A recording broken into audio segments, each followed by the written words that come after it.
From the first note of C418's Sweden, a sense of nostalgia and comfort washes over me.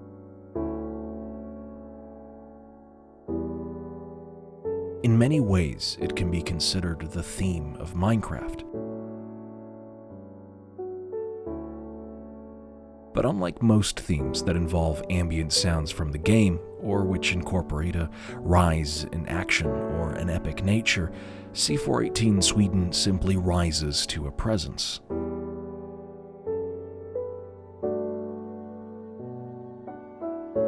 Slow violins appearing in the background of a fairly simple piano melody.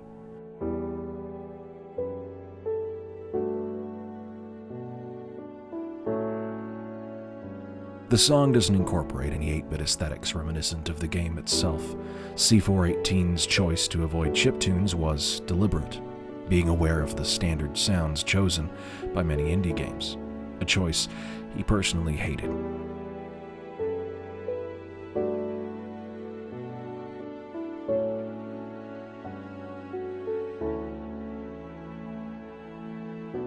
C418 was more inspired by the lonely nature of early Minecraft.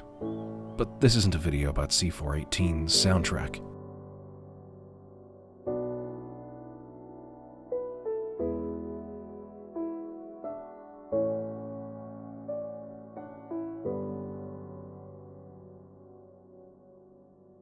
It's hard to quantify exactly why Minecraft is the greatest game in the world. Quite frequently people question that statement, but it's not long before I find that they're convinced. This is not just a video about Minecraft's history and what makes its gameplay so unique. It's a video for Notch. The man who created this great game announced that he will be making a spiritual successor to Minecraft. If that is true, I think it's important to remind both him and us what exactly makes Minecraft what it is. The greatest game ever made. Let's go get an example. If you go to Minecraft.net, you can click on Games, and down in the bottom right, you can click on Play Minecraft Classic, a forgotten piece of the website's infrastructure. In 2020, they appeared to temporarily switch off multiplayer. It never got turned back on. It's so forgotten, the version you're seeing right now is cosmetically different. It's actually Classic Cube, a community-ran project to keep this version of the game alive. But I digress. The world generation here is strange. We don't see smooth hills, and the inexplicable rises and drops in the terrain don't match what you'd expect, even for early Minecraft.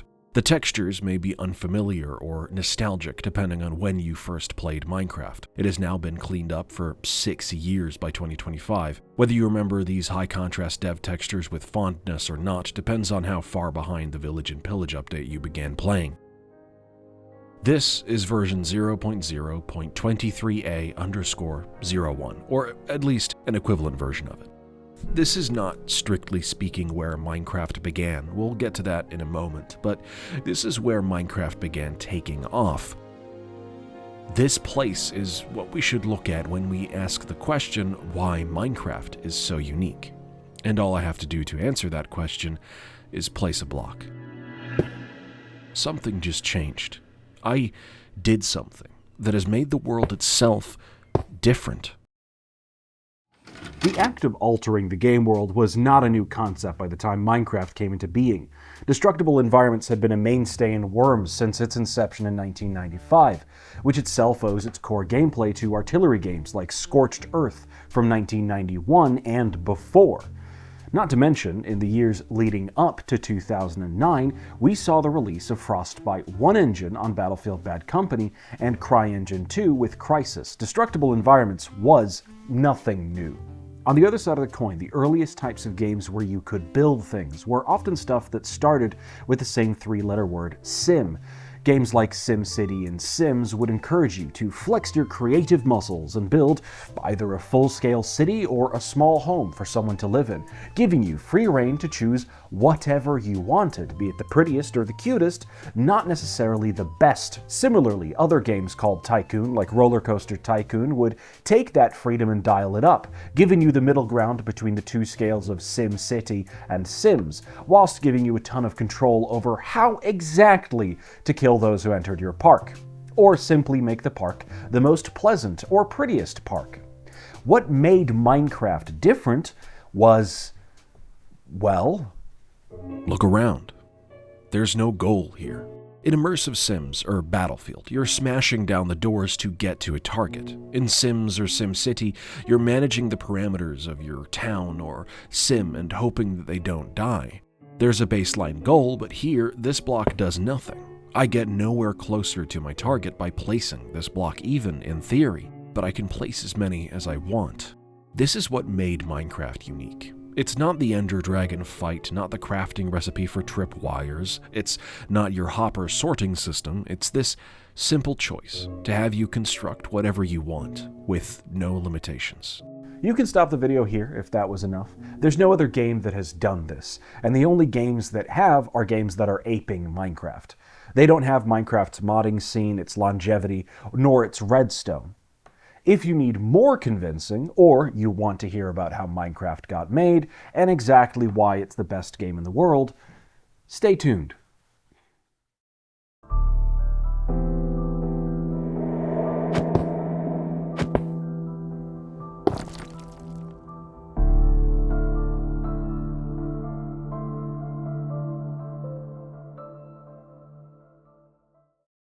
Marcus Persson, born June 1st, 1979 in Stockholm, Sweden, is one of the most influential game developers in human history, and today he mostly tweets bad jokes, or about stuff in his life, or occasionally politics and the culture war, all the while working on some bullshit small games like levers and chests that will never come up. Notch doesn't need a job.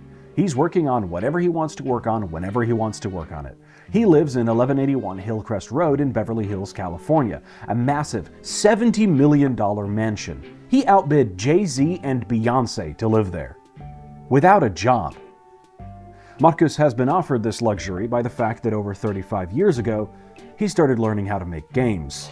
Commodore 128 personal computer, a higher intelligence at a lower price. In the 80s, his father taught him how to use the family's Commodore 128 to play pirated games he describes as some weird Mickey Mouse tower game and Balderdash. The first game he actually purchased was Bard's Tale, an RPG developed by Interplay, the original creators of Wasteland and Fallout, a developer and publisher best known for creating big worlds with lots of options and freedom of choice. Marcus didn't really get it. His grasp of English was poor as an 8-year-old, and for that matter, he never bothered to read the instructions. Marcus almost never bothered to read the instructions, referring to himself as a cowboy programmer, learning to code by typing in lines listed in magazines read out by his sister. Once he knew enough to make his own game, he showed it to his dad.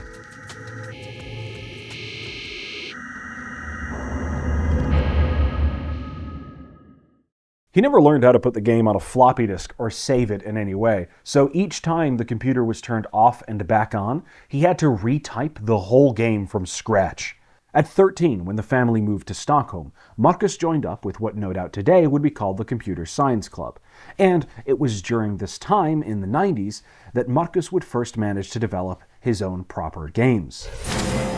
In a blog post from 2011, Marcus posted images and descriptions of his first games made under the moniker of Bit 7 Productions. As a teenager, he was aping big studios. Now, this was by today's standards not much of a game studio, just a teenager in his bedroom. Although, by the standards of the day in the 90s, most smaller game studios existed in someone's home or townhouse, so a kid in his bedroom is actually not that far away from reality. Looking through his early games reveals the extent of truly how often Marcus would reuse the Ruby lands, a world that's apparently been stuck in his head for years. First in the form of a Final Fantasy-style JRPG, then a roguelike, then a first-person dungeon crawler. The best way to learn how to program anything is to try to create something simple, something that you've seen before, and these are all derivative products. But, okay, a paralyzing factor in creation these days can be the fear of being accused of derivative creation. But that's not a problem when you're learning. Be as derivative if you want. If you're just starting out, plagiarism is not your enemy. Plagiarism is your friend. Just don't claim to invent it. At the time, Marcus wasn't even studying programming. He was studying print and media. His only formal education in programming was a one-year C++ course he took via the internet. This really is a testament to what you can learn by simply replicating what others have done before and not giving a shit that you're copying people. And speaking as someone who also studied print and media, it was a waste of time, so don't bother with it. Marcus was always honest about his inspirations. There's no shortage of inspirations listed in this collection of screenshots, from a Mega Man-style Wolf Android game to a Dune 2-style RTS and a Wolfenstein-type engine. But the screenshot I'm most interested in is the one he lists as probably inspired by Populous. This is a strange site. It's called ISOM and is referred to by Marcus as an isometric render test. It is the first instance in any of his creations of what he calls random terrain generation. The terrain appears to just have 3 heights, with the awfully familiar textures being applied depending on that height, 0 being water, 1 being grass, and 2 being stone. Scrolling past this in the screenshots nestled between 2 dungeon crawlers, you can't help but wonder if this in some way inspired what came next. Towards the end of the 90s, at the age of 16, Marcus became a bit of a loner, spending most of his time either playing games or making them. Something he cites as his greatest achievement behind the creation of Minecraft was reverse engineering the Doom engine around this time. Once he left the world of education, the IT boom was in full swing, but it was the late 90s. The dot-com bubble made it so his job wasn't long for the world. He started working for a small web studio before eventually being forced to leave.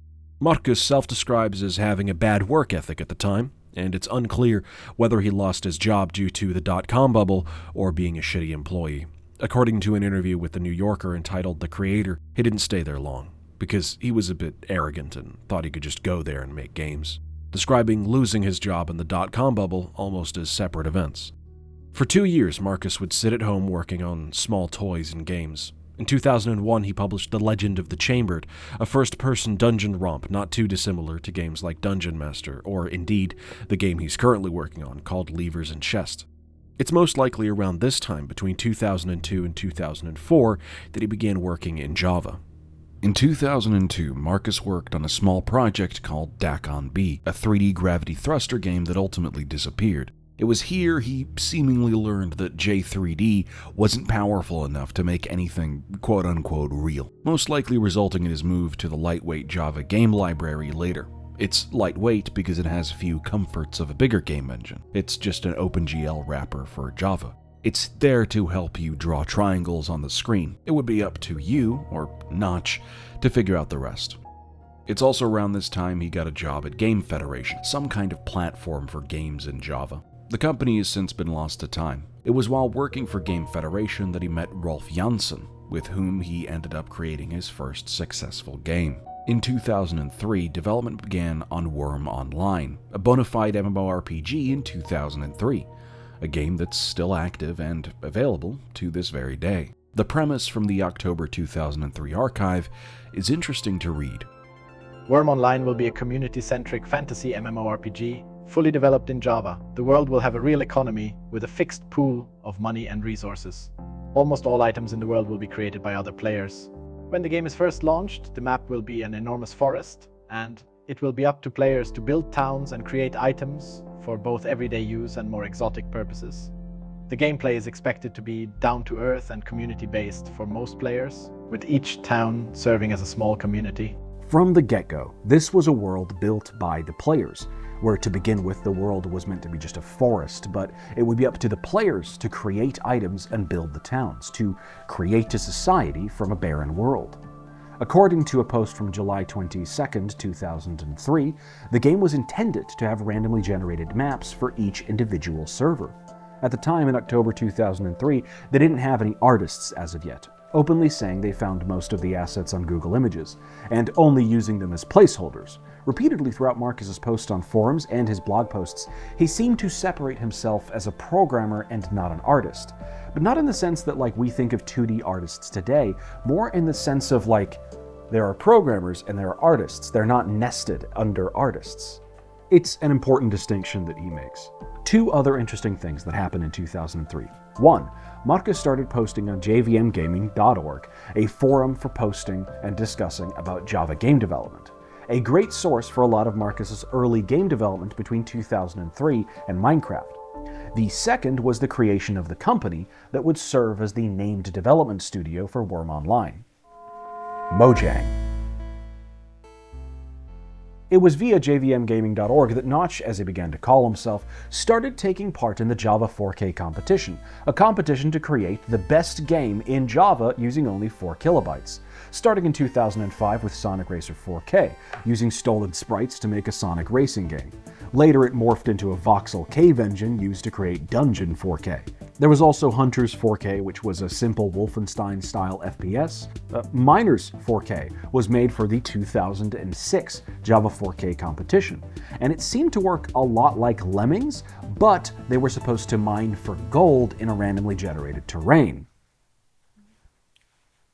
Eventually, he even started entering Ludum Dare, with one of the games called Breaking the Tower. Looking at his early creations, you can see the ideas that would create Minecraft forming in the back of Marcus's head. Randomly generated levels, randomly generated challenges with a simple goal.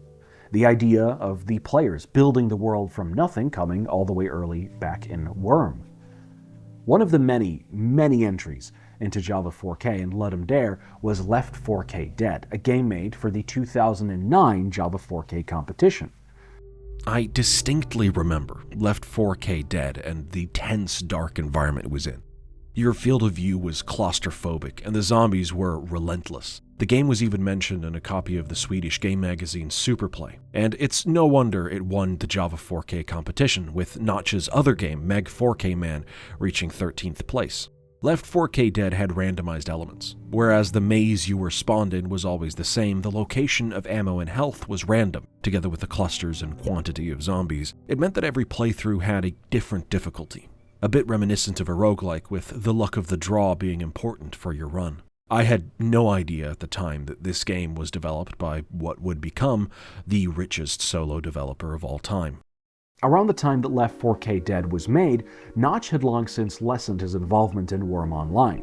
In June 2007, the Worm Online website listed him as ex-client programming lead, stepping away from the project, taking the developer's name, Mojang, with him, with Worm's development studio renaming to 123 AB.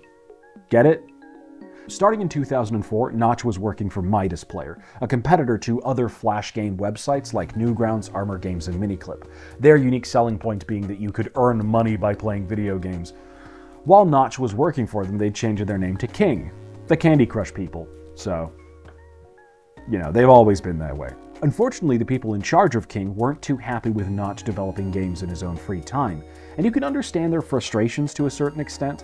He was hired for them as a game developer, and maybe was burrowing away the best ideas for himself. And to be fair to King, they were right. King demanded he stop making games in his free time. In response, Notch quit, and in early 2009 took up a job working for his friend at J-Album instead. His friend let him develop games in his spare time, no problem. In the following month, Notch dedicated his time to his new project, RubyDon. What, you thought I was going to say Minecraft? Not yet, you son of a bitch. When looking at the early inspirations behind Minecraft, 2 games pop up more than any others: Infiniminer and Dwarf Fortress. Let's learn a little bit more about what these 2 games are so we can better understand where Minecraft was coming from. First, let's look at Infiniminer. Infiniminer was created by American developer Zach Barth in 2009 under his own studio Zachtronics. In a complete contrast to Notch, Barth had a ton of academic knowledge of game design and programming. He joined the Game Dev Club at RPI, where he studied computer science and systems engineering. While making Infiniminer, he was even working for a proper game development studio at Microsoft. Zachtronics, for those who don't recognize the name, have since gone on to develop a lot more games that follow the same genre of visualizing programming as a puzzle. Shenzhen.io, Opus Magnum, Exapunks, and Last Call BBS, among others. Infiniminer was created in 2009 as a competitive mining game. The game would generate a small landmass out of blocks, remembering to place in resources in the form of ore and dangers in the forms of mobs that would attack you. The game was intended to be for competitive mining, one team against the other. Whichever team got the most money in the form of ores would win the round. But what happened instead changed gaming forever. It was something nobody else had actually realized would happen, but any game where it was possible, it would always happen. The game allowed players to create things with their own free will, so they did. You could place blocks of your given team color, and people would use that opportunity, not to play the game, but to build structures in pixel art. People expressed themselves through the game, creatively, in a way that Zach Barth didn't really anticipate. Garry's Mod is a game people might have been screaming at their screen earlier when I was talking about games before Minecraft that had no goal but limitless creativity. While Gmod falls on completely the other end of the scale from challenge and freedom from Minecraft, with there not being any conventional gameplay and you being able to spawn in everything you could ever want, it's worth mentioning due to the creativity Gmod brought out in young people everywhere. The game openly allowed and was intended as a scripting and mod creation tool for the source engine, using the assets from Half-Life 2 as a starting point. The side effect of ragdolling corpses looking funny caused lots of people to make funny videos by puppeteering said ragdolls as a form of slapstick animation. Gmod allowed a lot of creativity, openly, both on purpose and partially accidentally. But the difference is that Infiniminer was a game that didn't intend to have creativity. It was a game that happened to have these building mechanics as an incidental addition to the standard gameplay. But it was the freedom of creativity that became the focus of the game's player base, rather than the intended play. Infiniminer took off largely due to an accidental side effect of the main game. When Notch played the game and found the building so much fun, he knew. That was the game I wanted to do, he says in a blog post from 2009. A lot of people take this to mean he basically plagiarized Infiniminer, combined with later posts and comments about what he was building being an Infiniminer clone. But based on the full paragraph, this isn't quite true. He specifically talks about the red-blue blocks being terrible to build with and all the changes he wanted to make. What Notch really meant by the game I wanted to do was that game. Not literally Infiniminer, but a block game that would unleash your creativity. When trying to play Infiniminer today, I found out you needed Visual Studio 2008. So I googled Visual Studio 2008, clicked on the first link, downloaded it, and I got a fucking presentation on the benefits of Visual Studio 2008. Look, there it is. Look at this piece of shit. Fuck this. Thank you, Microsoft. Very fucking cool. This is on your main website. Just called Visual Studio 2008.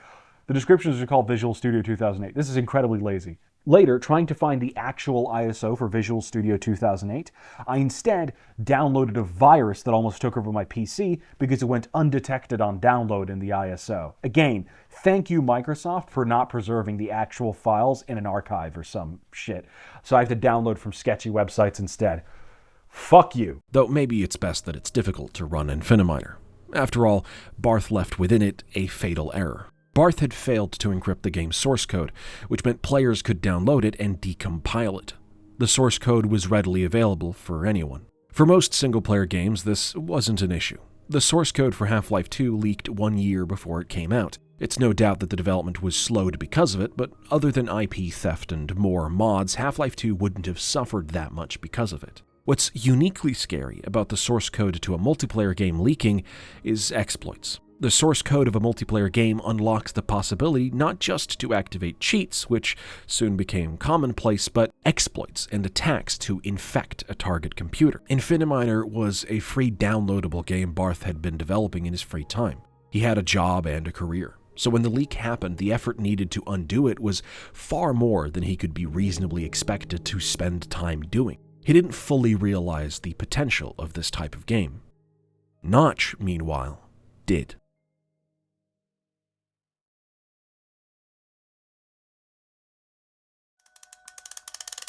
Dwarf Fortress, despite originally appearing to be one step above a text adventure game, doesn't come from the 80s where Zork reigned supreme. In fact, Dwarf Fortress began its earliest development in 2002, the year of Kingdom Hearts, Mafia, and Splinter Cell. The game's creator is Tarn Adams, also known as Toady One, who, much like Notch, was introduced to games and computer programming by his father. At the time that Tarn first announced the game in 2004, him and his brother had already made a series of fantasy games. Tarn and his older brother, Zach, would work on Dwarf Fortress in between other projects, always dedicating more time than intended on Dwarf Fortress, eventually releasing a functional build in the form of a public alpha in August of 2006. The game's basic function is as follows.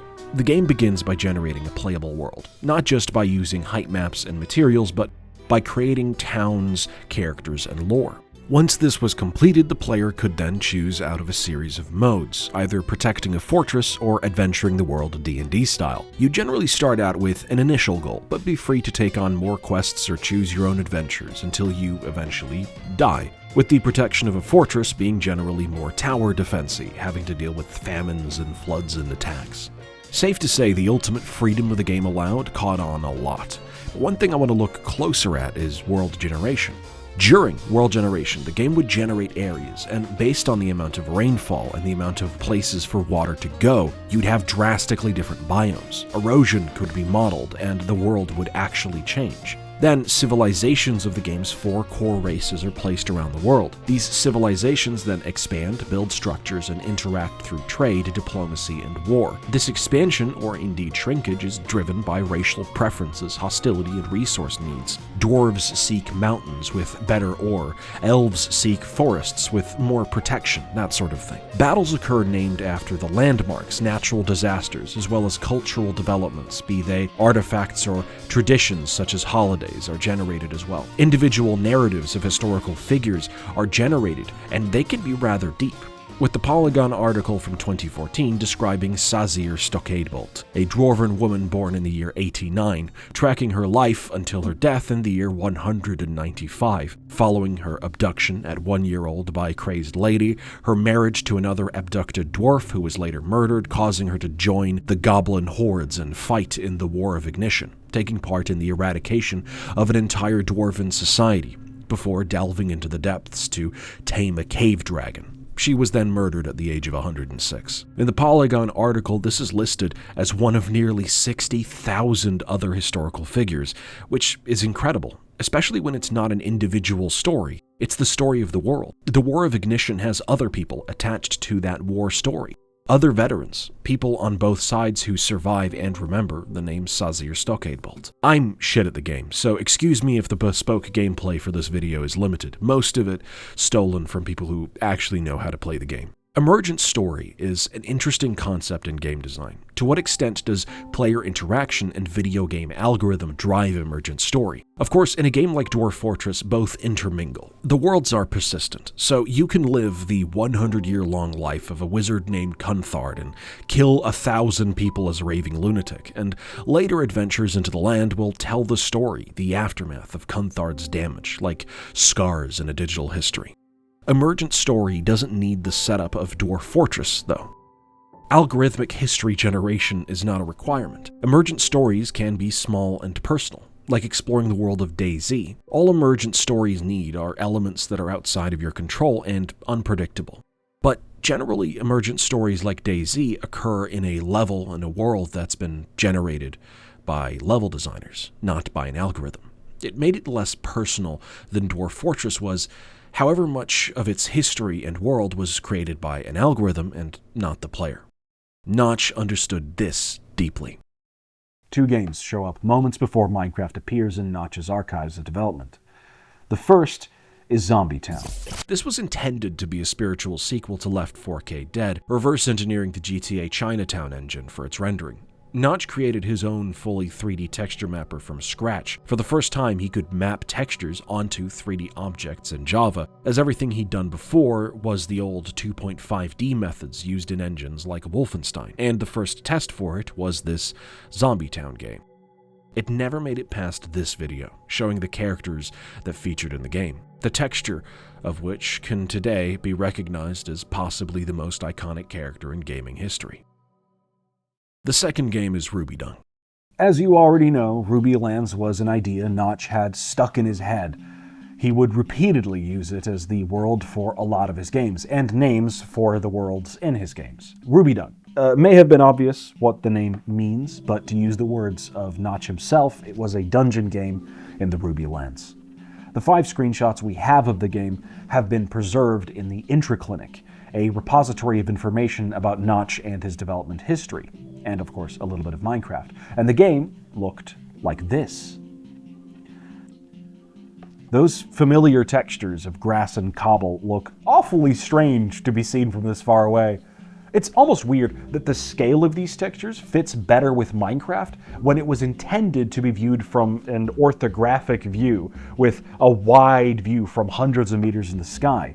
And it's almost reminiscent of that random world generation demo I showed you earlier, ISOM. While RubyDung's exact properties has been lost to time since it wasn't developed, we know a series of facts about it. Much like its inspiration, Dwarf Fortress, it was meant to have base building, total freedom, and a randomly generated world. It was intended to be an RPG. Then, as the project evolved, Notch wanted to add in a first-person view, inspired by Dungeon Keeper, another base building game with terrain that can be destroyed in a grid.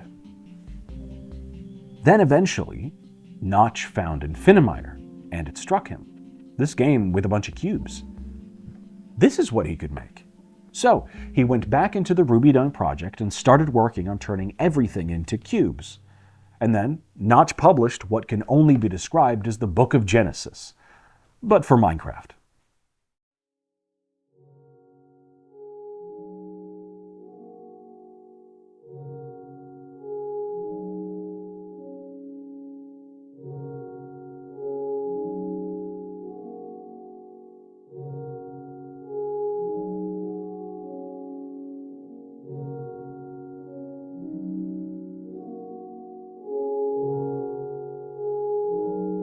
Cave Game Tech Test was uploaded on the 13th of May 2009. From there, Minecraft had begun. I'm currently playing RD-132211. This is by far the earliest version available to play. It was originally compiled in May 2009, but as the original version is lost, the developers at Mojang managed to recompile the earliest versions of the game from the source code in 2013. The whole world is a grid of 256 by 256 by 256 blocks, a 3D grid of two values, 1 or 0. If the value is 0, like it is in the air, then you get nothing, just air. No collision, no texture, nothing. Meanwhile, if the value is 1, you get a block, the texture of which changes between two options, entirely grass or entirely cobblestone, decided entirely by the height that the blocks are on. The lighting engine currently, and for a long period of Minecraft's development, is also binary, with two light levels, sun or no sun, defined by checking if the top layer of the block that was being rendered had a direct line of sight with the sky or not. The calculation is still done in Minecraft today, but with a dynamic fall-off. Unless you're using shaders or the new dynamic shadows, Minecraft's lighting engine still looks straight up to decide whether or not they're in shadow. As for controls, besides WASD and jump, you only really have two options, to either place or destroy blocks. And safe to say, you're not able to choose whether you place grass or cobblestone. The height decides that. This era of Minecraft's creation, characterized by the earliest form of the game's development and the RubyDung RD name still hanging out in the version numbers, is referred to as pre-classic in later years. Two updates later, in RD-200905515, new blocks started appearing. Wood planks, smooth stone, dirt, plus the grass block was no longer just a solid block of grass. It now looks like the version that would go on to become the symbol of Minecraft, which at this point had been given its new name. Minecraft, Order of the Stone. Yeah, he dropped the title real quick. That was awful. In the background, you'll see Steve's running around, models and animations reused from Notch's abandoned zombie town. There's about 100 of them running around with fairly rudimentary AI, the first mobs to exist in the world. As world generation starts to appear, and we exit the pre-classic era into bona fide classic, the familiar noise-based terrain people saw in alpha and at the very start of beta starts becoming more and more present once we get to the first few versions of classic, with water being added in classic 0.012a. Since that version's lost, I'm playing 0.013a, the oldest version with water and lava that we still have. But as development continued into the two next stages of development, InDev and eventually InfDev, features, structures, and ultimately gameplay began changing in a number of directions that ultimately didn't pan out. In order to truly understand where Minecraft ended up, we need to understand the paths that Minecraft discarded, and why they chose the path they ended up on, and why, perhaps, some of the pathways should be reconsidered. During InDev, new level options were generated to play around with the sizes of the world. At the time, Notch knew there was an upper limit on the world that he could generate for players with the current code, one consisting of around 17 million blocks. Now that might sound like a lot, but that's just a 256 block cube. A modern spawn-proof industrial farming district is much bigger than that these days, so he had to get creative to make the world still appear interesting without suddenly stopping and turning into an endless void or an ocean. During InDev, Notch experimented with new level options. Here you can see them in 0.31. An island level, a floating landmass level, a flat level, and normal. While we've seen flat and normal before, it's the other two that interest me. The island option simply surrounding the world in water, with one big island in the middle. With generation changing depending on what options you choose from a combination of these settings, Minecraft quickly becomes a generator of very pretty screenshots of worlds. Especially, as native, the game would allow you to take isometric screenshots of the world at the press of a button. In this case, F7, most likely a holdover from the Ruby Dung days, intending to swap between this isometric camera and the first-person view. But that's just a theory. The other option being floating islands. An archipelago of suspended landmasses hover above the void, generated quite ordinarily with trees and water and ore. There's always been some subtle draw towards island terrain in Minecraft. Skyblock, years later, would challenge players of the game to survive with less and less, suspended above the void with nothing surrounding them, almost becoming a rite of passage for most Minecraft YouTubers to eventually try it. I think this desire to be limited sparks to the mechanical freedom given to players, as the ultimate sandbox experience, where every single coordinate of trillions of blocks can be modified to be anything from a farm or a statue or the circuitry of a computer. Players' desire to limit their options is almost a natural progression of the ultimate freedom that Minecraft provides. As achieving anything is possible in so many ways in regular Minecraft, in something like Skyblock or Islands, simple traversal or base building comes with peril, and can literally only be solved in a handful of difficult ways, thus reintroducing challenges and forcing creativity. I suppose for that same reason, that sense of wanting more pressure on the ultimate freedom of the game itself is why hardcore playthroughs of the game have surged in more recent years, with streamers and YouTubers subjugating themselves and their audience to countless hours of Minecraft in hopes of beating the Ender Dragon in hardcore. In modern Minecraft, this desire for limitation doesn't exactly have a built-in solution. Hardcore is, if anything, a novelty feature. This limitation isn't a part of the game on the surface, but of course Mojang gives us the option to enable it. Mojang likes giving us options, not just in difficulty, but in other ways we'll get to later. The gameplay experiences that you desire is always available to play, and if Mojang don't provide it, Mojang won't stop you for looking for mods. It's so great. I wonder what Minecraft would have looked like had Notch continued with these floating land masses. Instead, chains of islands floating above an endless void. Would we still see such a grand focus on structures generated in the terrain like mine shafts or desert pyramids? Or would we see a greater focus on transportation? Perhaps something like the elytra added earlier, or a greater desire to make slime block flying machines actually work properly. Perhaps more flying enemies, or less. Maybe instead of dolphins, there'd be more birds in the game. I don't know. We can only speculate. Outside of the now revived Aether mod, or the specific world option in this year's April Fool's update, a vision of Minecraft floating in the skies is one of the many versions of Minecraft we've left behind. Another vision appeared to be Notch's original concept for survival mode. Rather than the game we have today, Notch envisioned a scoring system, where each creature you kill gives a set score. Creepers give 250 points, skeletons and zombies give you 100 points, and pigs give you 10 points. The hordes of enemies weren't even limited to spawning only at night yet. This envisioning of survival as a permadeath score game still existed in facsimile for quite some time, with score appearing on your death screen when you die. But as Minecraft moved to a more persistent approach to survival, this lost its meaning more and more, to the point where now it remains on the death screen, rarely considered or referred to, like a vestigial tail stump on a creature that has long since evolved beyond the need or function that tail provided. It's so vestigial and unused that when Mojang choose to make their April Fool's 2025 update a roguelite conversion, you buy your permanent upgrades not using the points from your score, but using your experience levels. even though score would seem to be the natural choice. They seemingly just forgot about score. Not too dissimilar from how I frequently forget I have a YouTube channel. This shit takes time, man. Though, come to speak of old survival, as I played through this game for the video, I came across an old rhythm I had completely forgotten about. Another aspect of Minecraft I feel was lost happened when beds were implemented. There was this ambient calm to being forced to wait for day. You were already doing a mundane, repetitive task, mining down in the pits, and now you've returned home for resting.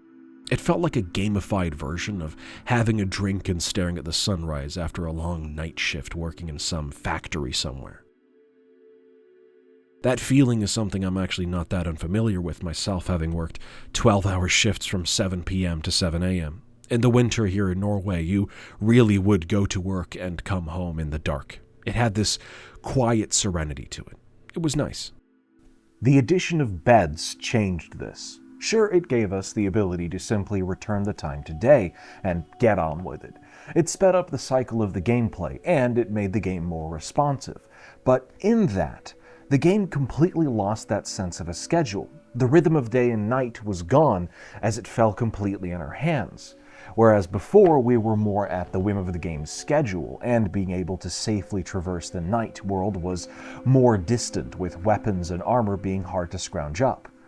I suppose that's why I like adventuring so much in modern Minecraft, traveling away far from spawn. I think I miss part of that schedule, dealing with the inevitable sunset and the eventual relief of sunrise, either by hiding in a makeshift hole or by battling it out through the darkness. There are many things left behind during the development of the game. The empty nature of the world itself was slowly lost as more and more structures would begin to generate, ultimately making world traversal more interesting, but with the lack of unique rewards, traveling the world in the endgame would quite often end up being disappointing. The addition of trial chambers and mansions helped, though, with both providing both a good challenge and incentive to even late-game players. But there was this quiet beauty to Minecraft's early world generation, back when it wasn't even trying a little bit to emulate real-world geography. Tall, overhanging, green-topped mountains poking out over the water. Across it on the other side, a regular hillside. It felt a bit like exploring an alien planet, or at least a world alien to us. A world with strange new geography, hitherto unseen by human eyes. While some of the biomes in modern Minecraft maintain part of it, and modern Minecraft is no doubt, it's not ugly, it's beautiful. But we've almost entirely lost that feeling, that the fog in the distance could reveal some never-before-seen piece of geography. The new, predictable world generation eroding in part of that exploration in spite of its beauty. There are a myriad of divides where the community decided to fork their own versions and development paths. The big divide everyone knows being the famous 1.8 adventure update that added swing timings for swords. A lot of people maintain combat servers with the older versions, preferring that type of combat. But a different, earlier split was an alpha. From Alpha 1.2.0, the addition of the Nether, the change in world generation, the disappearance of the neon green grass, it was all changed. It was the final Secret Friday update, where Notch wouldn't communicate what changed openly and the community would need to simply explore and find out what changed. But some people didn't like the change, the addition of biomes, the Nether, the terrain changes, and so on. So a small group of people maintained a different development path, forking Alpha 1.1.201 and exploring an alternative development path, looking at the parts of Minecraft that were clearly in development but were discarded before they became functional, like gears instead of redstone. I wanted to explore this development path, but it turns out it was way too buggy to actually play, which made me a little sad. It would have been nice to look at for a Patreon video. Another fork that was made at an even earlier point was Classic, exemplified by the full-on standalone program entitled ClassicCube that I used for the start of this video. They even have servers where you can hop in and try their games and build in their world, and I recommend you do because their community, like many I've discovered as of late, are kind of dying. I explored these servers in a Patreon video. Please give me money. One can lament the loss of the old versions of Minecraft, with features we have since seen disappear. I personally really do miss the isometric screenshot feature from InDev, as well as the islands. It feels like something they could have absolutely included in modern versions of Minecraft, even incorporating bigger islands with one biome for each island. Maybe someone should make a mod for that. But as the game developed, these ideas fell to the wayside, and instead we got a slow, careful approach from Mojang, slowly expanding the game. While a lot of people disagree about the changes and maintain their own versions, I don't. I think the pathway the game chose and ultimately settled on was probably the best one to appease as many people as possible. While I lament some of the lost features, I really like what they actually ended up doing. But, unlike a lot of developers, Mojang won't hate you for disagreeing with them. At various points throughout Minecraft's history, the community split away from what Mojang ultimately decided to do. But, unlike a lot of other developers, Mojang happily hosts all of the variants of Minecraft that they have available right there in a list in Minecraft's launcher. Every version of released Minecraft since 2011 that you want. And if you want older versions, you can click on Show Historical Versions, and you can play all the way back to RD 132211, the first version we have access to. It's amazing historical preservation. Now, the list in the launcher is incomplete. The most complete list I know of is in fact the Betacraft launcher, another project that stuck in Minecraft to beta 1.7.3, just before 1.8, where they're still hosting a server to this day. This launcher provides the easiest access to the greatest quantity of early versions in the form of a launcher. It has all the ones in Minecraft's own launcher in addition to a bunch of versions retrieved from Omni Archive. For instance, most of the in-dev versions I showed in this video aren't available in the standard launcher. Betacraft also comes with a ton of quality of life improvements, like for instance, player skins being visible in early versions of multiplayer in alpha and beta. Which caused me to ask a question. What would it be like playing all the early versions of Minecraft in a multiplayer server, starting in the first playable server in alpha and working our way through to the current release of the game? Well, what would that be like?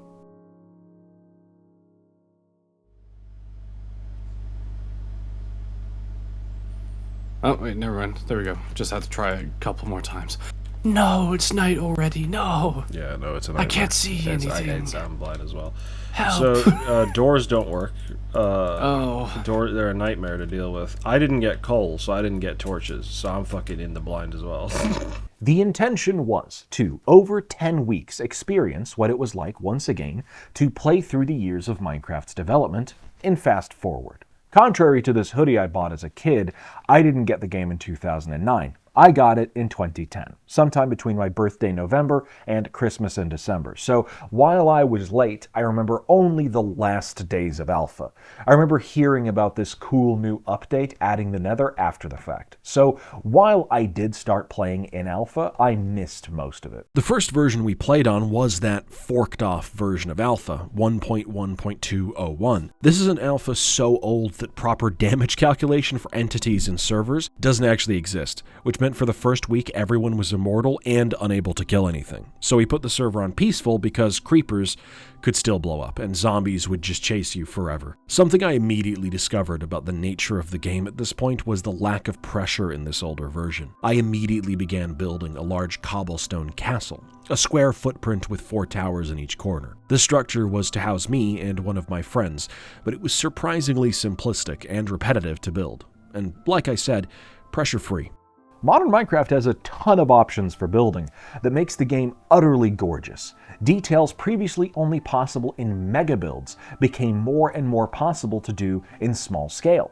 But where we sit here in alpha, the block selection is woefully small. So small, in fact, that the self-imposed pressure of trying to make my buildings look good is completely gone. I don't need to worry about block palettes, gradients, or inserting microscopic details into the wall. Here, we have somewhere between 10 and 20 blocks total, much less the 4 or 5 you'd actually probably use for building. I can't make a 5-block gradient, so I don't need to worry about this looking like ass. Whereas normally I'd spend a lot of time gathering billions of stone to smelt and turn into stone bricks. Here, those options don't even exist, so I don't worry. I fell straight back into old habits playing on Alpha, spamming torches everywhere because the game is unbelievably dark at night, building a big castle out of cobblestone, and making a starter house by digging a hole in the mountainside. All things I did when I was a fucking kid 15 years ago. Even this deep quarry that me and my buddy dug out to build the castle is something I used to do. It always seemed the best way to get a lot of cobblestone, coal, and eventually iron and diamonds and redstone. Later, to help me find my way home in the dark, I built a lighthouse that didn't really end up looking much like a lighthouse at all. It kind of looks a little bit phallic, just a little bit. Soon enough, though, it was time for us to move on to beta. While the big transition from beta to release was met with a big bombastic 2-part major update and a ceremonial lever pulling, from alpha to beta was almost done retroactively. One would assume the update that adds the Nether would be the first beta update, a fairly major change to the game, late stage in the versioning, but no. The first update for beta added inventory tooltips, server-side inventory, throwable eggs, and capes. So because of this oddity, we can jump straight to beta 1.102, and not miss out on any big updates. This ended up being the right decision, as Alpha 1.2.6 is about as buggy as Day 1 Cyberpunk. For a long time, in my head, I associated beta as the primary part of development, and I thought for a long time that most of the parts I love about the game came from that period.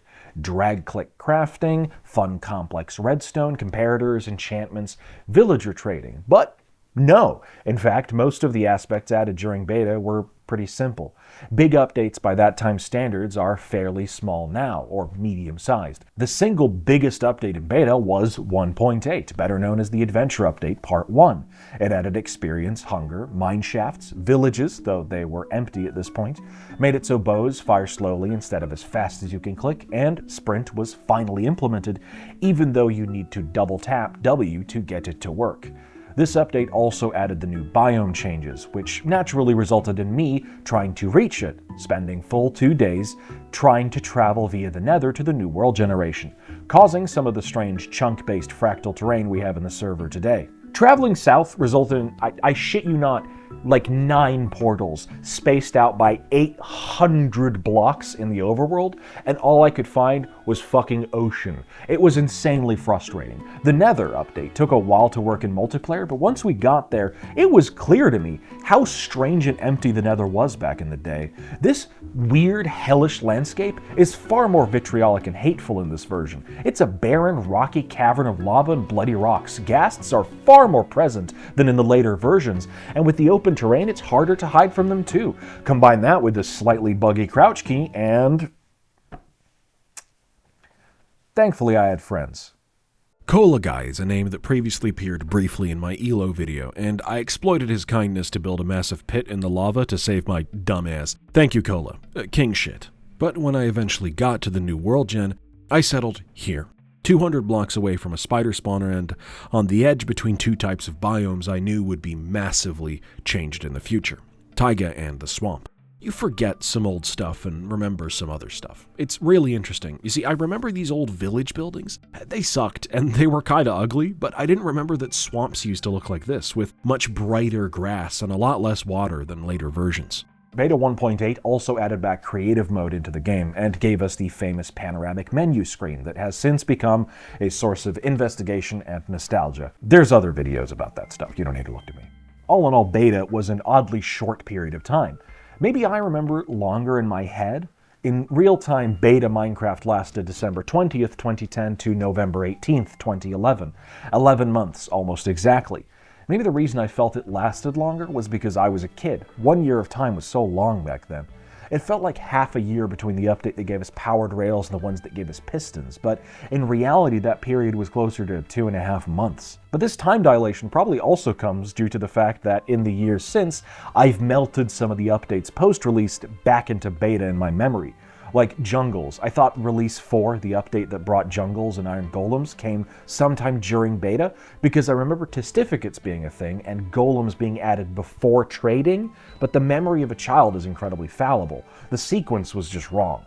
What I don't miss, and what I spent a sorrowful 5 weeks on the server waiting for, was one particular element of the full release.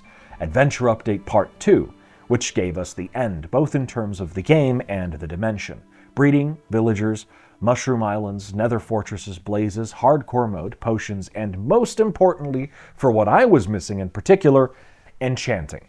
I think I want to lift 3 things in particular that changed in a big way how I feel about playing Minecraft.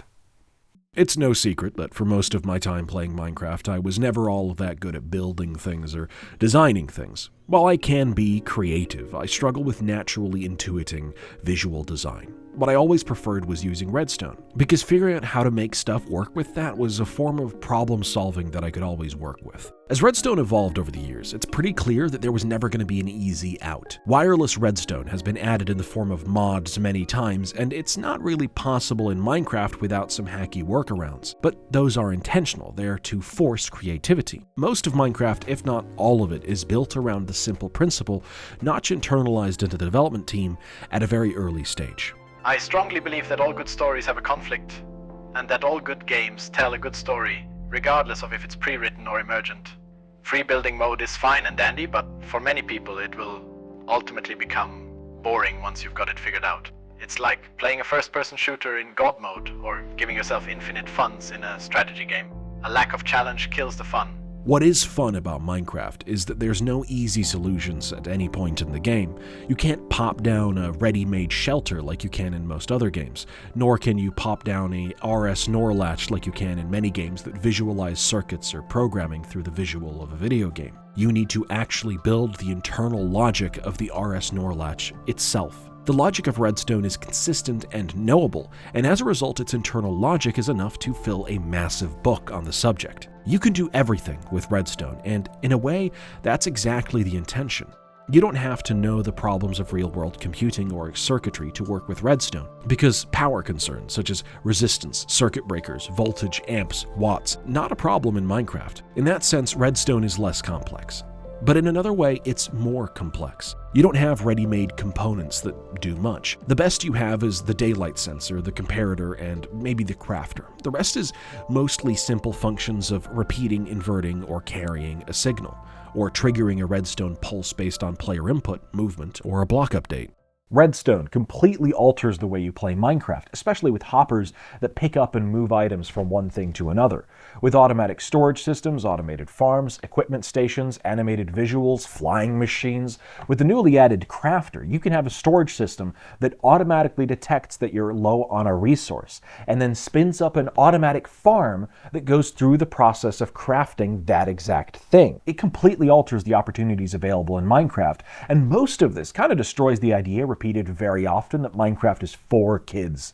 You can make a computer with RAM and a CPU. It's not for kids, it's for everyone. When the enchantment update came to the game in the full release, everything changed completely. Resource gathering became a lot more forgiving once experience points could be used to make your pickaxe mine faster, last longer, and get more stuff. But even more than that, as enchantments continued evolving, there became an honest-to-God meta in terms of what is and isn't the best equipment. Silk Touch became a want or not want thing. Some people would mine with Silk Touch and not carry their Fortune 3 pickaxe, leaving it at home. People like me would carry both so they could gather both of anything they'd want, sacrificing an inventory slot just to carry both around. Armor enchantments relied on what you were doing. While generic protection was always good, there are scenarios where you could be expected to deal with more explosions or specific types of mobs than usual. I've heard people debate on whether or not thorns is good to have. Meanwhile, the fire aspect plus knockback combo is almost controversial in whether or not it's used. I love it because it allows me to fire aspect, knockback, and then use my bow to finish them off. It's a great combo to one-shot and safely kill most enemies, but other people claim that either one of them individually isn't worth having, and unless you get lucky at the enchanting table, you're spending 2 books of leveling costs on a combination that isn't that great, when you could be getting more powerful enchantments instead. And then stuff changed even more when Mending got added. Suddenly, the concept of an XP farm wasn't just a niche thing to gather experience points used for enchanting. Instead, it's an essential part of your world, with so many different ways to do it, and the best way to do it changing with each era. I think currently the most effective XP farm was the Enderman farm, and the best one right now uses like silverfish or some weird shit, but you can do it with furnaces, mining for quartz, spawning dungeons, even the old zombie pigman farm before they updated it, the pieces of shit. The existence of Mending turned XP farms from a niche to a must-have in every world. maybe even spaced out for convenience, like gas stations. More than that, enchanting allowed you to do some pretty weird stuff. It wasn't just protection your armor provided. You could get weird spec differences, like soul speed that some people use to move really fast on soul sand and nether, or aqua affinity that helps you break stuff underwater, an extreme annoyance if, like Cola, you decide to build underwater. Or you could ignore water entirely and have boots of frost or whatever, which allowed you to walk on water. And you used to be able to put them on armor stands and use them to farm ice, but I can't remember for sure if that's possible anymore. Enchanting totally changed the gameplay of Minecraft for the better, since it essentially added a way to make a character build in a really unique way, and made it so you didn't have to keep worrying about having diamonds for pickaxes in the late game. In a literal sense, the addition of an end to the game changed how the game worked, a lot, in both good and bad ways, which I'll get to. But what I'm talking about here is more what happens once the Ender Dragon has been defeated. See, once that happens, you get one of these weird portals, and if you find a way to crawl inside, you get presented with the Outer End. This is a sparse collection of islands spread out across the void. In many ways, this is the final challenge for you as a player, needing to use fine motor control to avoid falling into the void, needing to save yourself with ender pearls or use them to transport, and even fighting one of the hardest enemies to defeat when they're in a large crowd, the Shulker. Traveling through the Outer End without the game-changing elytra you find out there is extremely difficult, and it really does combine your knowledge of Minecraft in a strange way. Getting to the ship is often the hardest place to get to, as you need to climb your way up or ride the levitation from a shulker all the way up to the top. Of course, you could equally die if you didn't bring a shield, or indeed if you didn't bring a few buckets of milk to clear the levitation. And that preparation could cost you dearly, as you might end up dying many blocks from the closest spawn point or falling into the void. The Outer End in particular, with its end cities and swarms of Endermen, is treacherous and difficult to fight through, with the most valuable rewards in the game, straight up diamonds, diamond tools, enchantments, and of course, the elytra. While the fight with the Ender Dragon that now ends the game has completely changed how Minecraft is played, with the goal of killing the Ender Dragon being a decided upon ending that speedrunners and normal players of Minecraft seek to achieve. The fact that it isn't just an empty island in the void anymore helps flesh out the challenge just that little bit more. And even though it can sometimes reveal the limitations of Minecraft's engine, as flying it at top speed often causes you to crash into unrendered mountains or trees, the elytra itself is a game changer. The rockets used to propel you now need a ghast or creeper farm to sustain the fuel necessary to keep you in the air. And it allows world traversal at a totally different pace and in a totally different way. Just remember to keep your eye on the durability, because if it breaks midair, you drop down and die like a chump. XP farms and gunpowder farms were now a necessity, allowing people to invent trades and facilitate an economy. Minecraft servers could now feature genuine capitalism. What a feature! As Minecraft neared completion, questions began to rise on whether or not Notch would continue developing the game. In his old description on the website, he described the future as him planning to develop the game until it is a finished, complete game. The development continued well beyond its initial requirements to be finished, becoming the best-selling game of all time, but eventually he decided enough was enough. They were going to develop the end, serving not just as an end to Minecraft, but an end to Notch's time as lead developer. On the 19th of November 2011, Notch pulled a real-life version of Minecraft's Lever to publish Release 1.0. And after less than a month, on the 11th of December 2011, Persson handed over creative control of the game to Jens Bergensten, hoping to work on his next game, OX10C, a sci-fi trading game of some sort, using his money to try to reconnect with his father, take him back to Stockholm and rent him an apartment with the many millions he had since gotten from the creation of Minecraft. This didn't happen. 3 days after handing over creative control of Minecraft, on the 14th of December 2011, after suffering from alcoholism, substance abuse, depression, and isolation, the man who introduced Persson to gaming took his own life. Persson talked about it during a blog post on the 1-year anniversary of his death, and never before.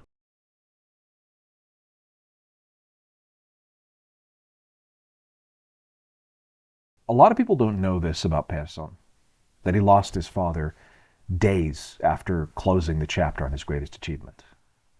I think a big reason why is probably because he only mentioned it a year after handing over creative control in 2011. His blog posts before and after it happened are functionally unchanged. He even attended Ludum Dare 2 days after. No indication he lost one of the most important men in his life. I think looking back on the changes Mojang made to Minecraft, they were extremely deliberate changes. Carefully thought out additions to the game that provide challenge or provide new opportunities with an added challenge. The Deep Dark serves as the next step in difficulty, as the Warden is now most likely the hardest enemy to fight in the entire game, as he has ranged, melee, and the ability to blind you. But fighting through his realm is the best way to get echo shards for a recovery compass, as well as the latest disc in the game, and most importantly of all, the best way we currently have to do wireless redstone, through skulk sensors. Well, I say they were deliberate. There was one part that wasn't all that well thought out. The mob vote. Initially envisioned as a way to allow the community of Minecraft to help the development of the game by choosing what to add next, this created a popularity contest where literal babies and people who don't know fuck about game design were given the opportunity to exert their control over the game.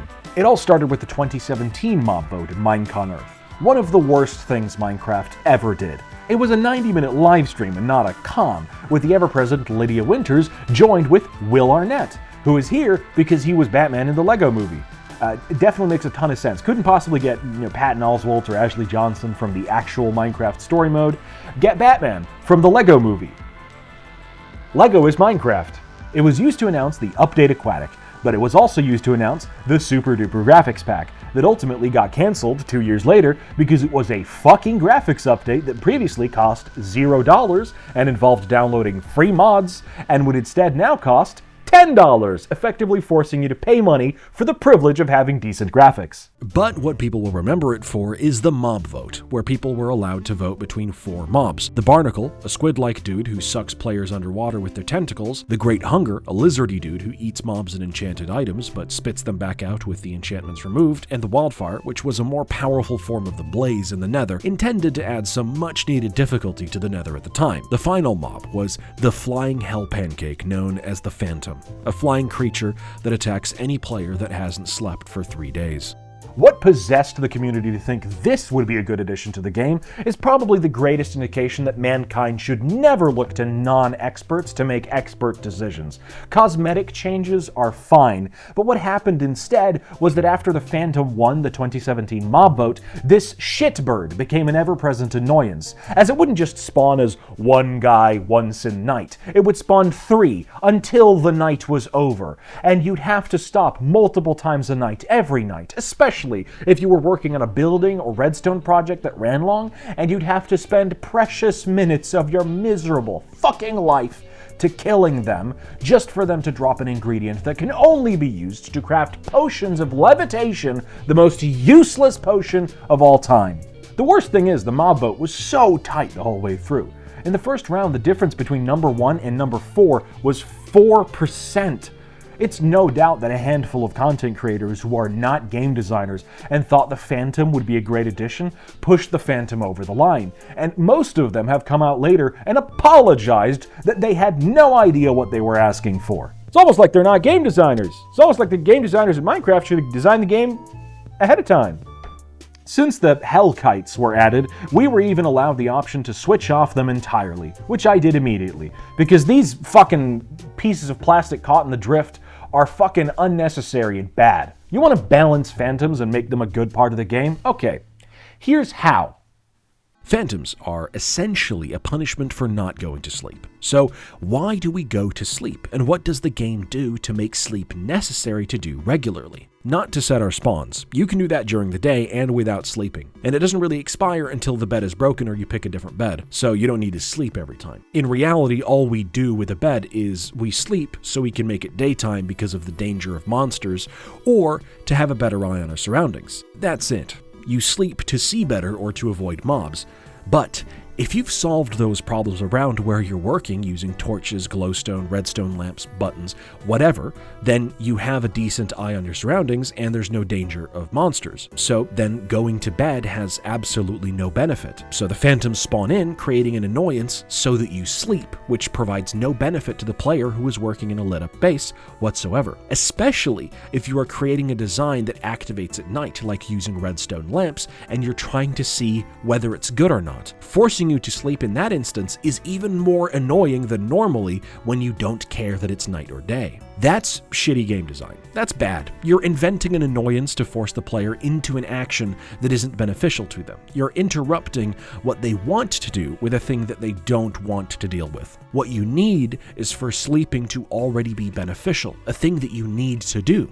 Let's say you get some form of speed, reach, or health bonus when you sleep that slowly diminishes over time. Maybe stuff gets even worse than default. You move slower, swinging slower, everything slows down the longer you go without resting, making things more difficult to do and the game more difficult to play.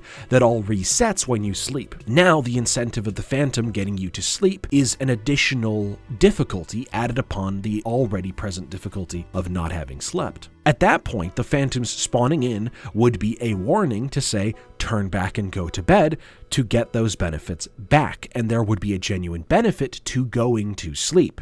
At that point, adding in phantoms could be a genuine challenge, but now you've bent the entire balance of the whole game around the existence of the phantoms. That's also bad game design. Just don't add the phantoms, unadd the phantoms, remove them, kick them to the curb, blow them up, kill! Why haven't they been deleted yet? They're essentially the only mob in the game that has a dedicated game rule to fucking yeet them out the spawning list. So like, why are they still here after 8 years of nobody liking them in the game?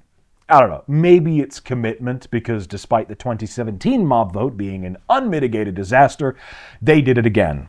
5 times. The 2018 China mob vote chose between the pink dolphin, deer, golden monkey, crocodile, and panda, which is fine. I like the panda. Bamboo is a cool thing to be in the game. But by the 2020 mob vote, we're back to idiocy. The Moo Bloom would be a fun, flower-based yellow cow that would interact with bees in some way, causing a bunch of fun intermingling between 2 passive mobs, which is fairly rare in Minecraft. Iceologers would be a mountain-specific mob that would hurl ice clouds at the player, much like the breeze does today. And we don't have goats yet, so the mountains were pretty empty. And the glow squid is a squid that glows a little. So naturally, the glow squid won. This kept happening. The worst option kept winning because the moron children would be the majority of the vote. And every time, the better option lost by 5% or less. 2021, the copper golem and the glare lose to the allay, a flying hopper that turned out to be not all that useful or reliable. 2022, the tough golem was kinda stupid, but the rascal was a really cool concept. Naturally, it lost to a big dumb hairy thing that does nothing and is impossible to find. You have never seen it in a normal playthrough unless you went massively out of your way to find that motherfucker. There is no way you've seen that piece of shit before. Absolutely zero chance. And the final mob vote was 2023, the one where even Mojang realized it was getting stupid. Do we add 1. The crab, whose claw can extend the build distance by 1 block, massively helping everyone reach further to place blocks in harder to reach places, something we've been asking for years. The penguins, who will make boats move faster across large lakes for better exploration. Or 3. Dog armor. Instead of adding 2 useful elements to the game, Mojang were forced to add 5.5 armor to a dog that routinely pathfinds directly into fucking lava. The mob vote was undoubtedly the worst part of the game. Not only were the options chosen almost always the worst one and never the best one, it dangled the better options in front of our eyes in the process. It was stupid and bad, but it exposed how careful and deliberate the rest of the game's development was, because these other elements just felt so completely out of touch. Anyway, enough ranting about Minecraft's problems, let's move on and talk about Minecraft's problems. Minecraft was often described as a game without a story, but that's not strictly true. And I think the reason that claim has diminished in the years since Minecraft is due to the inundation of other games that do the same thing as Minecraft. Emergent stories. Something Persson and I both agree on is that all good games tell a good story regardless of whether it's pre-written or emergent. There are people who only prefer emergent storytelling in games, something Soviet Womble has talked about at length in his own videos as well. But this game lacks an explicit story, and that's a big problem, because Minecraft is no longer an indie game developed by a Swedish man. It is a massive brand with plushies, toys, and most importantly, tie-in games and movies. But here's the problem. Only Minecraft can get away with having no story due to the absolute freedom of the game. The emergent gameplay, the randomly generated terrain, nothing is the same each time. But that's a problem if you're trying to insert a proper story into that world. Valheim, for instance, could be quite easily converted into a Revenant-esque story, yet it has the same randomly generated terrain and emergent gameplay. The problem with Minecraft's story is the complete lack of narrative connective tissue. It's not a problem for the game itself, but it's a problem for the franchise. If you're confused about that term, I understand, but let me ask you a question.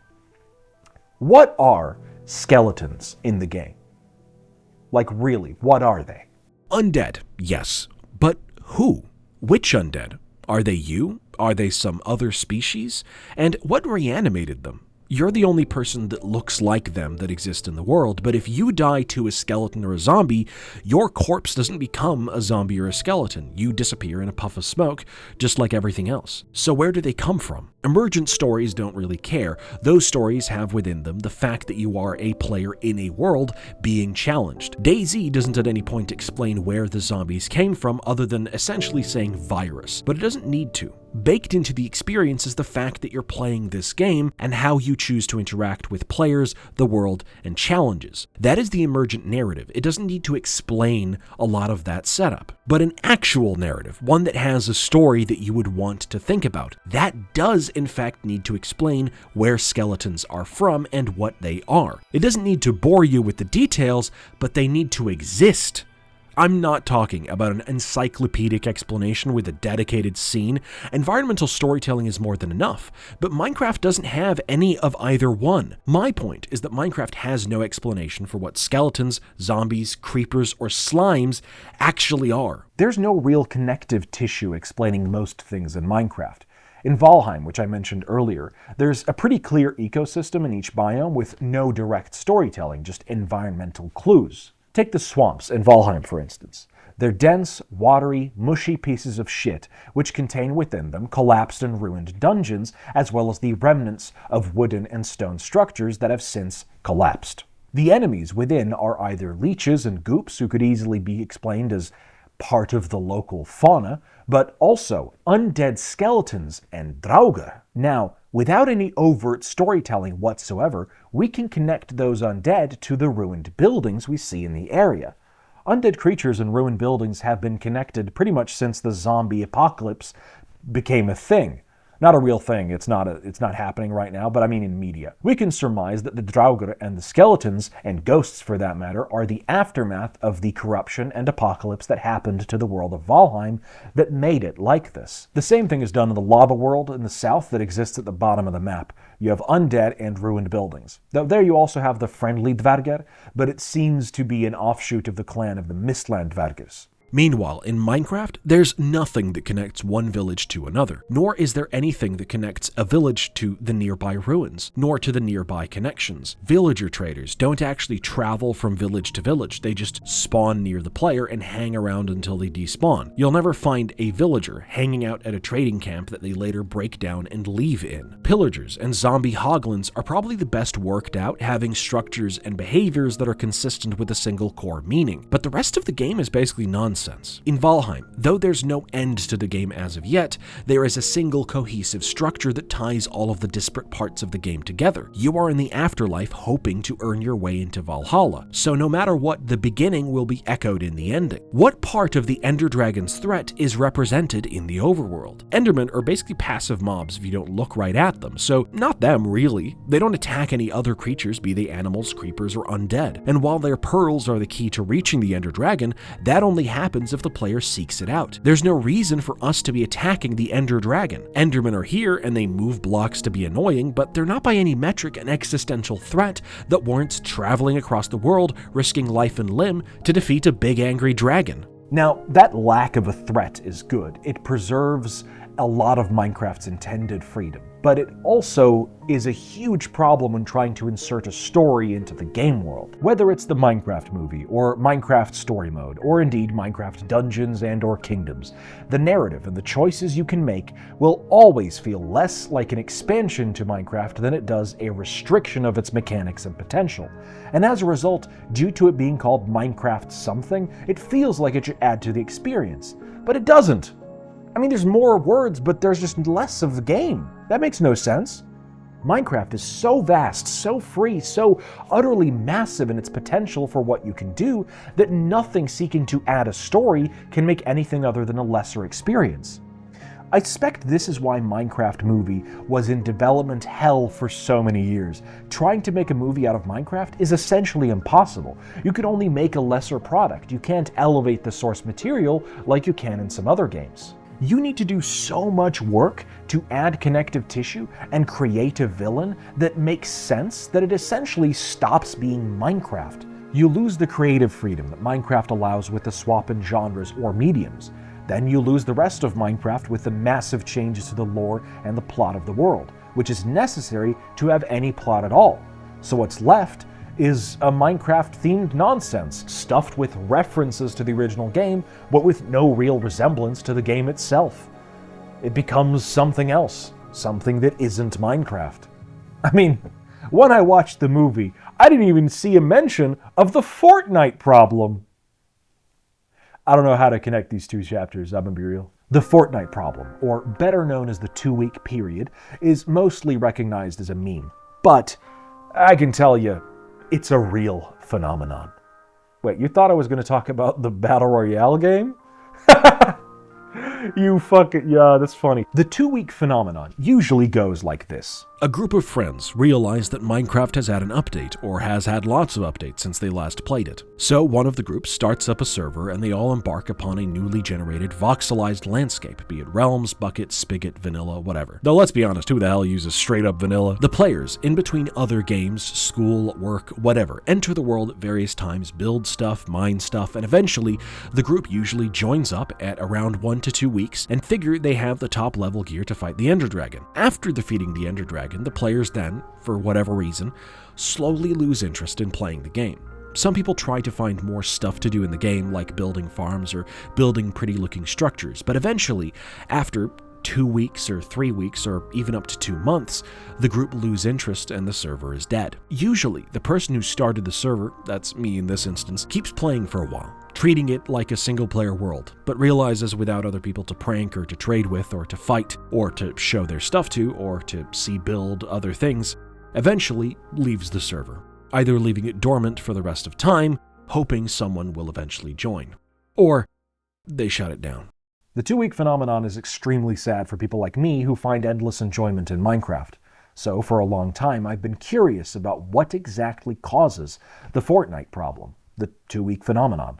And I think to some extent it's caused by both the existence of the Ender Dragon as a finality to Minecraft, as well as it being caused by the amount of freedom we're given, the freedom to choose our own goal. The concept of goal-absent games is something that's been discussed for decades. Even before Minecraft, Jesper Juhl's article, Without a Goal, from 2007, describes this type of game design as allowing a lot of creative freedom for the player.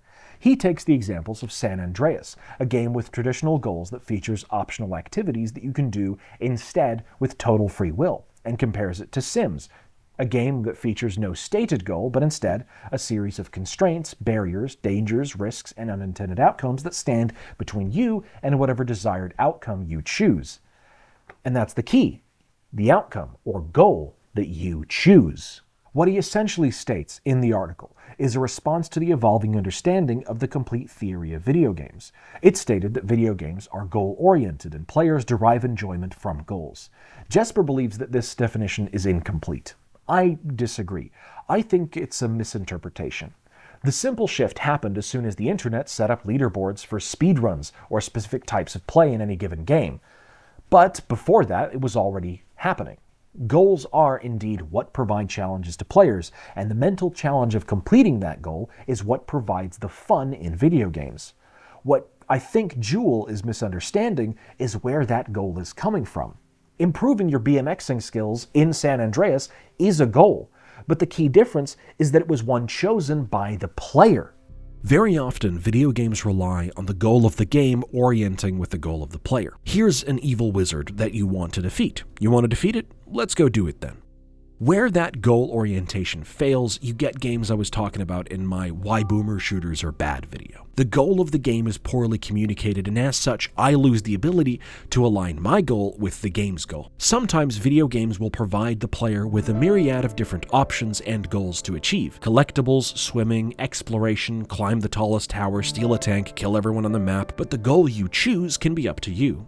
These games, though, do provide a central goal anyway. That may be what most players purchase the game to do, and as such, the player's goal and the game's goal remain the same. But the player has the option to choose any of the other goals whenever he or she desires. Sims 2, meanwhile, does not provide a stated goal, but much like Minecraft, it provides something you are in control of that you can choose what happens with, a person or a family. But it also provided you with limitations, restraints on your control and your ability to presume outcomes. Fighting against those restraints to whatever goal you may wish, be it have kids or die as fast as possible, to marry death, that is where the challenge and thus fun comes from. What Minecraft did that was exceptional was that it eradicated all restraints, and it eradicated all goals. For the first time in gaming history, a game hit the mainstream that had no stated goal, and also had the total freedom and control to do whatever you wanted.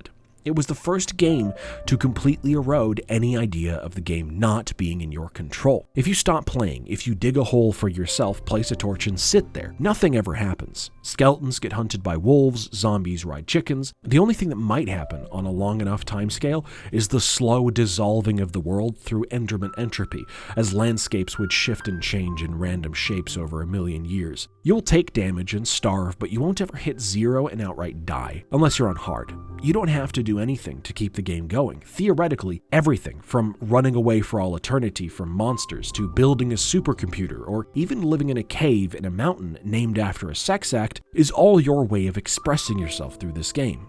This game that truly asks nothing of you but a goal. I think the discussion of whether or not games are art is interesting in specific when it comes to Minecraft. There's generally two schools of thought on video games being art or not. Either video games are art. They are in and of themselves art pieces, similar to films in which many people work together on a singular piece of art, born from the vision and expertise of a set of artists, evoking both emotion and thought. With the alternative perspective being that video games merely contain art, as one can engage with different elements of it to the player's choice, that the constituent parts of which contain traditional art, such as acting, writing, 2D and 3D art, are and remain art, but the whole game cannot be considered art, since game mechanics, such as programming and level design, while they may be considered an art form, are too clinical and downright soulless to be considered art in the traditional sense. In many ways, if you were to break the conventions of programming in an artistic way, the same way you would art, you would simply end up with a broken program. To those who hold that secondary viewpoint, I think you should go and meet Davey Wreden's The Beginner's Guide, a game that will convince you that programming and level design can be and are art. But the discourse is never-ending, simply due to the fact that video games have and always will be associated with children, as under 25s remain the most popular demographic. Even millennial parents who are now approaching their 40s will still associate video games with Mario and Nintendo, and not more mature experiences like Brothers in Arms or Stalker from the same period. So, within this discussion, I think it's interesting that Persson, the creator of Minecraft, didn't ever create any true art in the game at all. It is to some extent tuning of algorithms to create the magnificent world of Minecraft. But if the creators of generative AI today are not artists, then neither is Persson, or anyone who later rewrote that world's generation. The original textures of the game were reused from other lost projects, which in and of themselves were more visual representations than art. If you want to argue that the sticker, the post-it where you wrote chips and put it on the shelf where you keep your Pringles is art, then to you anything is art, and the discussion for you is utterly meaningless. But in my opinion, the original textures from Minecraft were functional, not art, and all the textures further on continued that same theme.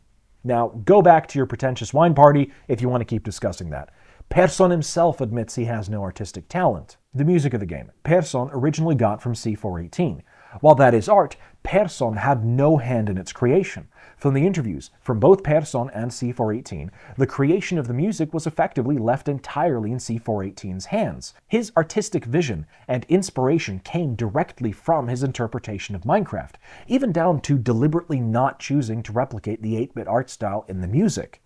While his music is decidedly art, inspired by a game, it is not art created by Persson, and it is an optional part of the game. You can turn it off. The literal art in the game, the paintings, were also not productions from Persson either. They were art pieces made by his brother-in-law. Now, that guy, Christopher Zetterstrand, does have a lot of interesting surreal visions of video games and art, specifically painting strange combinations of traditional art and 8-bit video games, like this one where Dante from the Divine Comedy meets beasts in a King's Quest-like landscape. His art is incredible, but again, Persson didn't have a hand in it. The way Zetterstrand tells it, Persson just asked him to put a couple of his oil paintings in the game, a couple of which he ended up actually painting specifically for the game. When you strip away the music and the paintings, the vast majority of the game is still there, and you can start to find a core philosophy in the way the game is set up, something I'm not entirely sure the devs at Mojang know about, but something that no matter what, is an integral part as to why Minecraft is the greatest game of all time.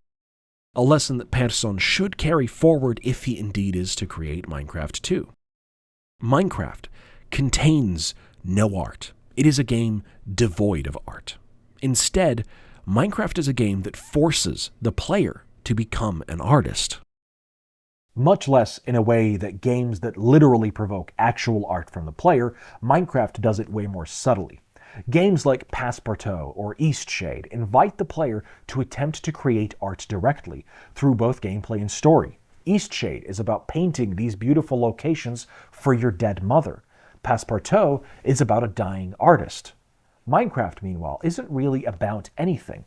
But because it plunks you in this world with resources, landscape, water, creatures, and a dense system of mechanics which interlink, you end up with a game which forces you to create art in a very unique way. For over a decade now, there has never been a diagonal roof on a single building in Minecraft. Roofs in Minecraft are literally an artistic reusing of staircases and half slabs, both intended to create smooth, jump-free elevation as a gameplay element, not to be a roof. And yet that's been the standard for the last 15 years, using staircases as roofing, as an artistic recreation of real-life buildings. Minecraft's blocky nature forces a lot more creativity out of you in trying to make the structures in the game look even remotely pretty. Sure, early on, while that pressure was largely diminished, the desire to make something that looked cool or fun or pretty was still there. I didn't make a soulless square block of cobblestone. I made a castle. Another example of how quickly people wanted to make art in the game is how unbelievably early the pixel art creations appear in Minecraft's history. In games like Valheim or Rust, structures are either incredibly effortless to make look fairly pretty, or are so difficult to make look good that nobody bothers. But thanks to the Minecraft's 1x1 meter squares, that problem didn't happen here. It was easy to build, but it was difficult to make look good. While the game's bare nature contained within it no art, just systems, AI in the form of pigs and creepers, a set of algorithms dictating the shape of the landscape, and a crafting system to convert resources into tools, a set of rules invented by Persson in the place of art. Instead, the game turns you into an artist. I'm almost constantly surprised by the stuff other people do when they build their homes. When we jumped to Beta 1.8 and the brand new World Gen came, I was inspired by this small lake to build a lakeside home. I placed my bed facing the double doors onto a short pier, and yeah, while the lake is 1 block deep and more of a pond, I still felt myself inspired to create something, right here, because it seemed nice. It didn't take long before I knew I needed a storage system, so I built a massive barn, creating these V-shaped supports to add more interesting design into the mix rather than the standard vertical logs, with the second floor intended for villager trades later on. Later, I found the spider spawner, so to mark it out, since it was in a different lake about 150 blocks away, I wanted to identify it with something tall. So I built this huge hollow structure, a roof on stilts, simply because I didn't want to create just an ugly nerd pole. Instead, I've now created this strange, weirdly shaped structure, almost reminiscent of a four-legged spider with extremely thin and long legs. Even later, when I had expanded my home, I decided I needed 3 structures: a storage, a home, and a villager trading hall. So I built them, each inspired by the evolution of architecture through the ages, starting with the medieval storage building, a Greco-Roman house, and an industrial brick factory to house my villagers. Even later, these 2 circles I built really early on evolved into these 2 gigantic towers, one of which is where I would convert villagers into zombies and back to villagers to get super cheap trades, the other of which was designed from moment one to house a much improved general mob farm using a design I came up with close to 3 years ago, and then found out someone else actually invented much earlier. Whoops. These things, they are in some form art. They were a form of expression, and what is fantastic about Minecraft is that other people would need to solve these problems of needing shelter, storage, and farmland differently from me. Sift, after having created this house on a hill, eventually decided to move to this gigantic mushroom continent with Winston, their partner, renovating a ruined structure generated by a data pack and turning it into a home. Later, I came with a bunch of banners and put them all over the place, and they kept them. Cola Guy, once he finally moved out of the castle, would decide to live in an underwater house in a frozen lake.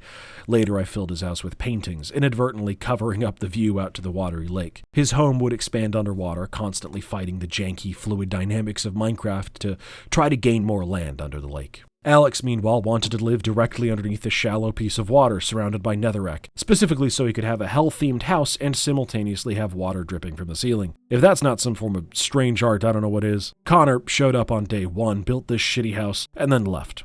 Whenever I make my pilgrimage back to Spawn or the castle, I see it, sitting there lonely on a hill, like the abandoned house of an old family friend who passed away. These days, as that short period of time where we were all playing is now long gone, a lot of the remaining structures of the land are like this. Abandoned buildings left partially unfinished, remains of resources and plans to make more art left in the chests, cooked food and smelted stone left ungathered in the furnaces. Minecraft, despite containing within it 0 actual art, apart from the music, which you can turn off, or the paintings that you can never use, is probably the only game ever to convert you into an artist, to feed directly off of your creativity without you really noticing or thinking about it. All of it simply because you're placed in a world generated for you, and you're given the simple ability to place a block.